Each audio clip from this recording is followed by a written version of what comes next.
Yeah, I mean, when I first started, I launched 5 products FBA when I first Mhm. started started FBA. I mean, I've been selling on Amazon for 27 years. It's 1993, no, 2001, sorry, whatever that is, 19 years. And uh, when I started with a five FBA. I started with 5 products, 5 different brands, and I don't regret that. But what I did is I put one of those brands took the bulk of the money. One of those brands because we created a brand new as an iWatch charging dock. I created a brand new product from scratch, and it is 30 something thousand dollars in molding and 3,000 MOQ and $25 per unit to buy it. I mean, we were selling the heck out of them, selling $15,000 a day.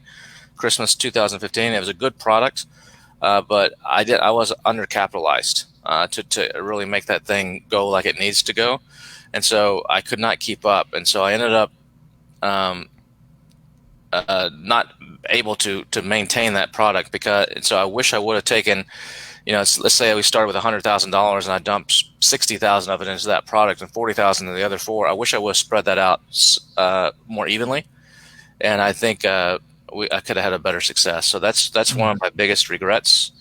And then also when I first started, I took a little. I was paying myself a little bit. Um, I had some other stuff going on, but I was paying myself, and I wish I hadn't done that. That hindered it, hindered the growth as well on that initial.